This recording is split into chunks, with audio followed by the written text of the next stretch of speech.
Assalamualaikum warahmatullahi wabarakatuh. Hai, gimana nih kabarnya? Semoga sehat-sehat aja ya. Sebelumnya, izinkan saya untuk memperkenalkan diri. Perkenalkan, nama saya Ratu Balkis Hotibah, asal kelas 10 MIPA 5. Di sini saya akan menjelaskan materi SKI tentang Fatu Mekah atau Pertahanan Kota Mekah. Untuk memahami lebih lanjut, yuk kita langsung ke pembahasan. Penaklukan Kota Mekah atau Fatu Mekah. A. Sebab-sebab terjadinya Fatu Mekah. Tidak lama setelah perjanjian Hudaibiyah, suku Bani Bakar menyatakan diri kesetiaannya kepada kafir Quraisy dan suku Huja'ah menyatakan diri bergabung dengan kaum muslimin di Madinah. 2 tahun setelah itu, suku Bani Bakar dibantu oleh kafir Quraisy melakukan serangan dan pembantaian kepada suku Huja'ah.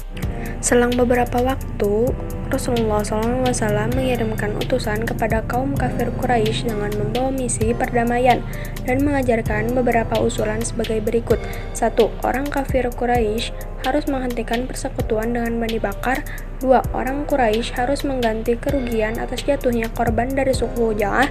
3. Orang Quraisy harus menyatakan pembatalan terhadap perjanjian Hudaibiyah. Dari ketiga usulan tersebut, kafir Quraisy memilih alternatif ketiga.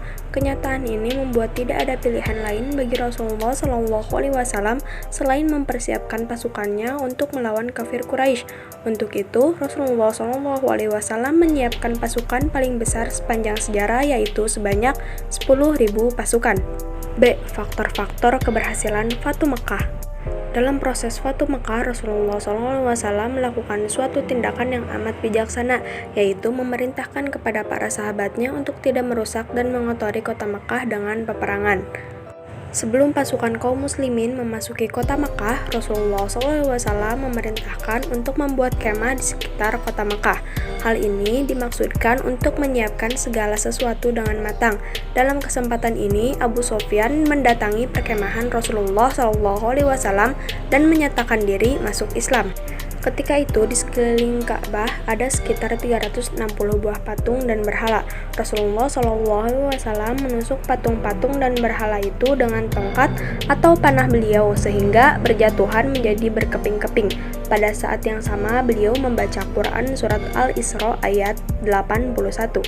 Yang artinya, dan katakanlah, kebenaran telah datang dan yang adil telah lenyap. Sungguh yang batil itu pasti lenyap. C. Haji Wada. Haji Wada adalah haji yang dilakukan oleh Rasulullah SAW pada tahun 10 Hijriah. Ia dinamai demikian karena ketika itu Rasulullah SAW berpamitan dengan umatnya dan menyatakan bahwa siapa tahu aku tidak dapat lagi bertemu kamu semua setelah tahun ini. Rasulullah SAW mendorong kaum muslim untuk ikut berhaji dengan beliau. Rasulullah SAW bermaksud menunjukkan kepada semua kaum muslim bagaimana berhaji yang sebenarnya, sesuai yang diajarkan Allah SWT kepada Nabi Ibrahim alaihissalam dan yang disyariatkan pula kepada Rasulullah SAW dan umat Islam yang mampu melaksanakannya. Pada hari Sabtu tanggal 25 Dzulqa'dah tahun 10 Hijriah, setelah sholat duhur 4 rakaat di Masjid Nabawi dan menyampaikan beberapa tuntunan berkaitan dengan ibadah haji, Rasulullah SAW beserta rombongan berangkat menuju di Al-Khulaifah yang merupakan mikot penduduk Madinah. Pada hari ke-8 bulan Zulhijjah, yaitu bertepatan dengan hari Tarwiyah, beliau berangkat menuju Mina dan sholat 5 waktu di sana. Pada paginya, beliau menetap sebentar sampai matahari terbit, kemudian melanjutkan perjalanan hingga sampai di Arafah dan menemukan tenda telah terpasang di Namirah.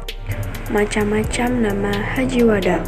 Haji Rasulullah SAW ini selain dikenal dengan nama Haji Wada, dinamai juga beberapa nama lainnya, yaitu 1. Hajat al-Islam, 2. Hajat al-Balag atau Haji Penyampaian, 3. Hajat at-Tamam atau Haji Kesempurnaan. Wafatnya Rasulullah SAW. Sekembalinya dari Haji Wada pada akhir bulan Safar tahun 10 Hijriah, sekembalinya dari makam Baqi, Rasulullah SAW singgah di rumah Aisyah radhiyallahu anhu.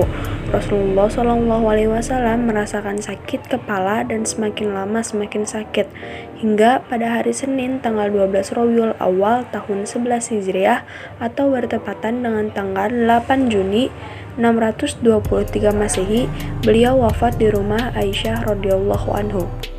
Nah, gimana nih? Sekarang teman-teman udah tahu kan foto Mekah itu seperti apa? Semoga yang saya jelaskan tadi bermanfaat dan teman-teman tidak puas dengan apa yang saya jelaskan, bisa mencari di berbagai sumber lainnya.